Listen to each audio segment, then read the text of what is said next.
तो गाइस हम लोग सीखने वाले हैं प्रेजेंट इंडेफिनिट टेंस, है ना, जो कि हमारा सबसे पहला टेंस कहलाता है। इसे डिटेल में मैंने आपको पढ़ाया है, दोबारा फिर से एक बार बता दूं आपको, है ना। मैं चाहता हूँ आप लोग बड़ा फोकस के साथ सुने, है ना। कई बार ऐसा होता है सुनते नहीं, जब सुनोगे नहीं तो समझ आपको आएगा नहीं, है कि नहीं। तो सबसे पहले क्या होता है प्रेजेंट इंडेफिनिट टेंस। मैंने आपको कई बार बताया कि सबसे पहले क्या करते हैं हम लोग, नाम पे जाते हैं, है ना। बड़ा ध्यान सुने, मैंने क्या बोला, प्रेजेंट इंडेफिनिट टेंस। तो नाम क्या होगा, प्रेजेंट मीन्स क्या होता है वर्तमान, और इंडेफिनिट मीन्स क्या होता है अनिश्चित, टेंस मीन्स क्या होता है समय। तो वर्तमान के हम उस समय की बात करते हैं जब कोई एक्शन जो है ना हो रहा होता है, तो समय अनिश्चित होता है उसका, है ना। उसमें कार्य जारी नहीं हो रहा होता है, काम पूरा नहीं हो चुका होता है ना। इस तरह से अनिश्चित होता है, आपको पता नहीं चलता, मतलब टाइमिंग परफेक्ट पता नहीं चलती, इतना पता चलता है कि वर्तमान में काम हो रहा होता है ना। तो सबसे पहले हम शुरू करते हैं, क्या करते हैं, सबसे पहले टेंस को बनाने से पहले आपको पता होना चाहिए टेंस है कौन सी, है ना। तो प्रेजेंट इंडेफिनिट टेंस की पहचान मैंने आपको लिखाई भी थी। तो क्या होती है पहचान बताएं आप लोग। इन वाक्यों के अंत में ता है, ती है, ते हैं आदि शब्द आते हैं, है ना। एग्जाम्पल कैसे होगा, एग्जाम्पल जैसे कोई बोले वह आता है, वह जाता है, वह काम करता है, इस तरह से प्रेजेंट इंडेफिनिट टेंस की पहचान हो जाएगी, है ना। दूसरा क्या होता है, दूसरा हम लोग समझते हैं इसमें हेल्पिंग वर्ब क्या होती है। सबसे पहले समझते हैं पहचान क्या होती है, पहचान समझ गए आप। लास्ट में ता है, ती है, ते आएगा, सब लोग। डू और डज दो होती है सहायक क्रियाएं, है ना। और इसमें क्या होता है, मैं अफर्मेटिव टेंस पढ़ाता हूँ, अफर्मेटिव सेंटेंस कैसे बनाया जाता है जब मैं मतलब ये बताता हूँ, तो क्या करता हूँ हेल्पिंग वर्ब बताता नहीं इसकी मैं, क्योंकि जो बच्चे कमज़ोर होते हैं बेचारे कन्फ्यूज हो जाते हैं। कन्फ्यूज ऐसे हो जाते हैं वो मतलब अफर्मेटिव वाक्यों में भी हेल्पिंग वर्ब का प्रयोग कर देते हैं। और जो बच्चे मतलब एडवांस लेवल जानते हैं कि जब प्रेजेंट इंडेफिनिट टेंस बनता है ना, जिसका अफर्मेटिव सेंटेंस बनाते हैं तो डू या डज का प्रयोग करते ही नहीं है कि नहीं। कई बच्चे आज भी ऐसे हैं वो कर देते हैं। अभी तुम्हारा टेस्ट लिया, तुम टेस्ट बाहर लिया तो मैंने, कई लोगों ने डू डज का प्रयोग कर दिया पहले, इतना समझाया समझ नहीं आता। सब लोग सुन रहे हो, कान खोल सुन रहे नहीं सुन रहे। डू डज का प्रयोग अफर्मेटिव नहीं करते हैं, करते हैं रेयर कंडीशन करते हैं। जैसे बोलूँ वही जाता तो है तो करते हैं ही डज गो, मैं पढ़ाता तो हूँ, अब जोर देते हैं ना तो करते हैं, कंडीशन अलग होती है तब सहायक क्रिया प्रयोग करते हैं, अदरवाइज नहीं करते हैं। मैं बोलूँ मैं पढ़ाता तो हूँ, ऐसे बोलूँगा जोर देके तो आएगा आई डू टीच, अदरवाइज नहीं आता, है ना। तो हेल्पिंग वर्ब डू और डज का प्रयोग करते हैं। ये दोनों रटने वाली चीज़ें हैं, इसमें समझने वाला कुछ भी नहीं है। तीसरा बेचारा मर जाएगा, तुम्हें समझ पार कभी आएगा ही नहीं। लास्ट में ता है, ती है ही ना, आप रटोगे, मैं क्या बताऊँ इसमें, आपको पढ़ना पड़ेगा ना, रटना पड़ेगा आपको। और डू डज सहायक क्रियाएं होती है, इसमें क्या करना है आपको इसे रटना है, पढ़ना है, सीखना है, याद करना है कि नहीं। टीचर इसमें क्या करेगा, डू डज दो सहायक क्रियाएं होती है, बताने चाहिए। और बड़ा पॉइंट है, आपको डू डज का प्रयोग अफर्मेटिव में नहीं करना है कि नहीं। अफर्मेटिव नहीं करना, आपको याद करने वाली पॉइंट, ये पॉइंट याद रखना है आपको। इसके बाद हम लोग सीखते हैं सेंटेंस बनाना सीखते हैं। तो बिल्कुल बेसिक से बता दे रहा मैं हिंदी में क्या होता है। हिंदी में हम लोग बात करते हैं, जैसे मैं बोलूँ मैं खाना खाता हूँ, तो क्या करते हैं, मैं क्या होता है बिल्कुल डिटेल में लेके चल रहा हूँ आपको। मैं क्या होता है, सब्जेक्ट होता है, काम करने वाला क्या कहलाता है, सब्जेक्ट कहलाता है। कर्ता हिंदी में कितना आसान है, मैंने आपको इससे पहले बताया था। कर्ता क्या होता है, कर्ता देखो नाम में छुपा हुआ, मैंने बोला नाम पर ध्यान दें। कर्ता मतलब करने वाला कर्ता होता है। तो खाना कौन खाता है, मैं खाता हूँ। जो भी करने वाला व्यक्ति होता है वो कर्ता होता है।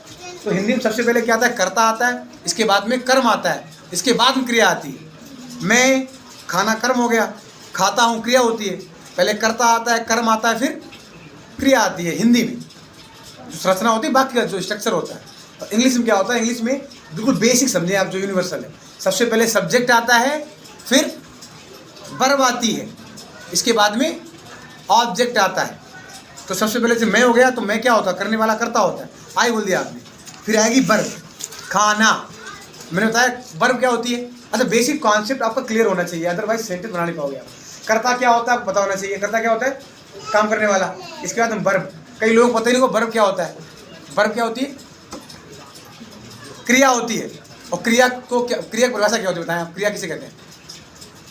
क्रिया होती है, क्रिया मतलब होती है एक्शन वर्ड्स होते हैं क्रिया, है ना। कोई क्रिया हो रही होती है, कोई एक्शन हो रहा होता है। वर्ड्स क्या होती है, एक्शन वर्ड होते हैं ना, किसी एक्शन को दिखाते हैं, किसी काम को दिखाते हैं।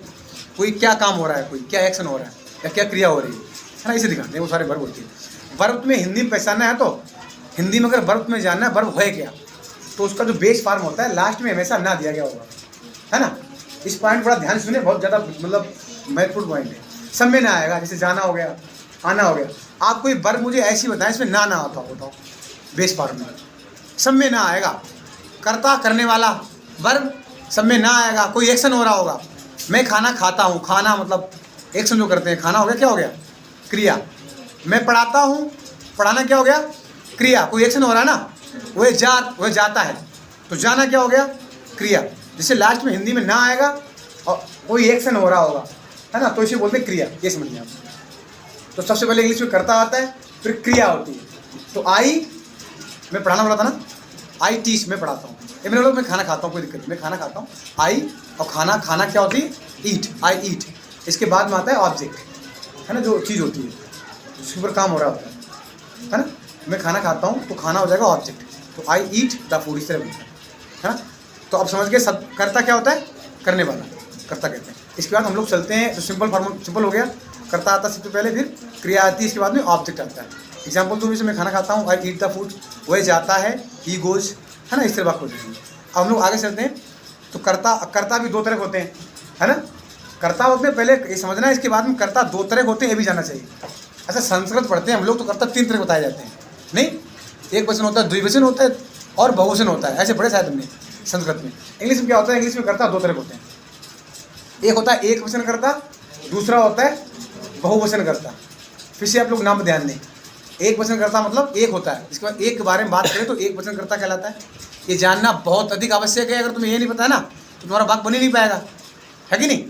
एक वचन कर्ता क्या होता है, जिसमें हम एक बंदे की बात करें, एक व्यक्ति की या वस्तु की बात करें, वो एक वचन कर्ता होता है। जैसे कोई एक लड़का हो गया, है ना, कोई लड़की होगी, बताया मैंने आपको। और किसी का भी नाम सारे एक वचन होते हैं, राम, श्याम, सीता, है ना। देखो मैं बोलता जा रहा हूँ, मेरे फोक मतलब आप लोग ध्यान से सुने, केवल लड़कियों सुन रहे, आप लोग सुन रहे हैं, है ना। मैंने आपको बताया कर्ता क्या होता है, काम को करने वाला कर्ता कहलाता है। जैसे मैं बोलूँ मैं पढ़ाता हूँ, तो कौन पढ़ाता है, मैं पढ़ाता हूँ। जो बंदा काम करता है वो कर्ता होता है, ठीक। दूसरा मैंने बताया कर्ता दो तरह के होते हैं इंग्लिश में, एक होता है एक वचन, दूसरा होता है बहुवचन, है ना। नाम में लिखा हुआ है एक वचन, मतलब एक के बारे में बात हो रही होगी, एक वचन कर्ता होता है। स्पेसिफिकली मैं बता दूँ आपको विशेषकर, मतलब कर्ता कैसे पहचानेंगे बिल्कुल नहीं आता है। तो इसमें एक वचन कर्ता में कोई एक बंदे की बात होगी। आपको ध्यान रखना है, सबसे पहले नाम, जितने भी नाम होते हैं सारे एक वचन कर्ता होते हैं, है ना। इंग्लिश में इसे सिंगुलर कहते हैं, है ना। जितने भी नाम होते हैं क्या होते हैं, एक वचन कर्ता। ध्यान दें आप लोग, नाम सारे एक वचन होते हैं, है ना। इसी में ही आता है, ही माने वही होता है, सी माने वही होता है। ही आता है लड़कों के लिए और सी आता है स्त्रियों के लिए। तो मतलब ही हो गया, सी हो गया, इट हो गया, किसी का भी नाम हो गया।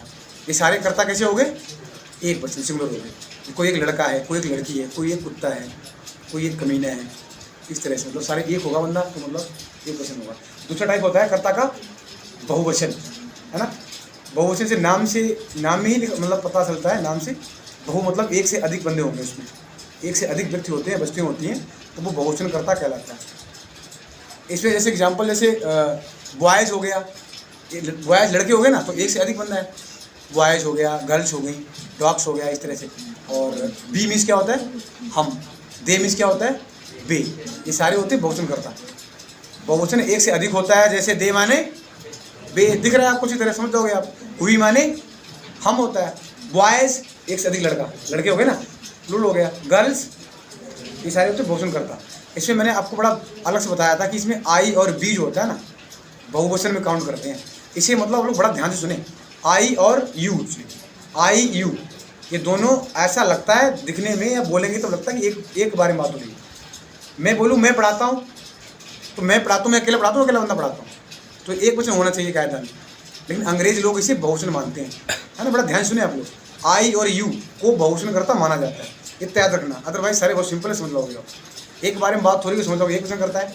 एक से अधिक व्यक्तियों के बारे में बात हो रही होगी, तो आप लोग समझ जाओगे बहुवचन करता है ना। अलग से आपको याद क्या रखना है, अलग से आपको याद रखना है, अलग से आपको याद रखना है कि आई और यू, ये दिखने में लगता है कि एक बंदे के बारे में बात हो रही है, लेकिन होता है बहुवचन कर्ता। अंग्रेज लोग इसे बहुवचन कर्ता मानते हैं अधिकतर केसों में, 99% ऐसा मान रहे हैं, ठीक है। हाँ, तो करता होगा।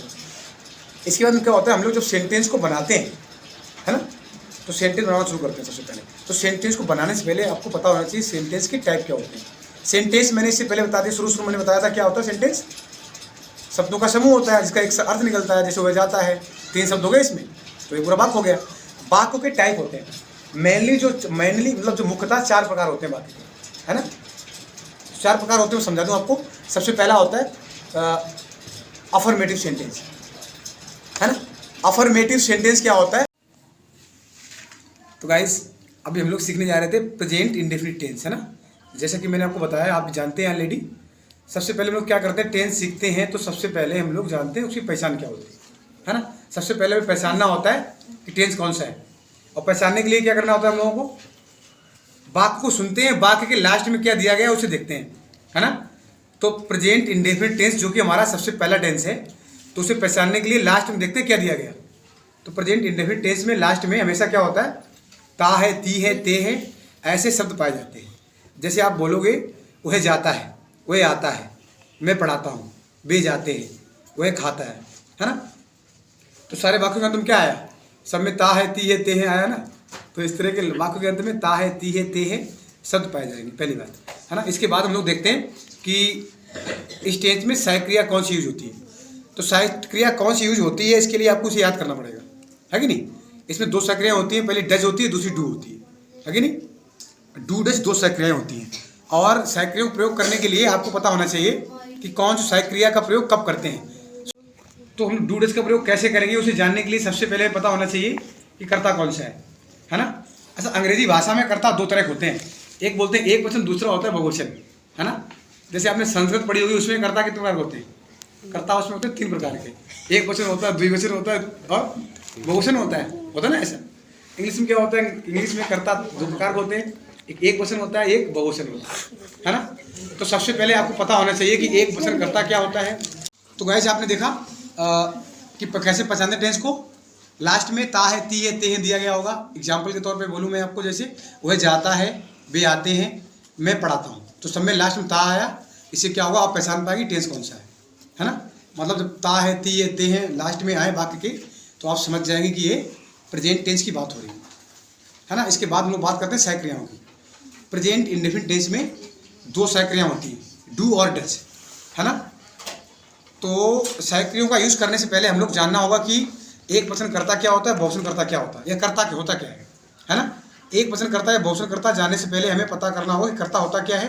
कर्ता देखो जैसा कि नाम में छिपा होता है ना। मैंने बताया किसी चीज़ को जानना है तो सबसे पहले क्या करते हैं, आप लोग नाम को है ना ध्यान से देखिए, नाम क्या लिखा हुआ है, नाम है कर्ता। कर्ता मतलब बात, मतलब शब्द में लिखा हुआ कर्ता मतलब करने वाला, जो काम करता है ना उसे बोलते हैं कर्ता। जैसे मैं बोलूँ मैं मैच खेलता हूँ, तो मैच कौन खेलता है, मैं, और जो काम करता है उसे क्या कहते हैं, कर्ता। तो यहाँ पे कर्ता हो गया मैं, है कि नहीं। अब कर्ता होते हैं 2 प्रकार के, है कि नहीं। एक कर्ता होता है एक वचन, दूसरा कर्ता होता है बहुवचन। तो हम लोग समझना एक वचन कर्ता क्या होता है, बहुवचन कर्ता क्या होता है। आप लोग बड़ा ध्यान से सुने।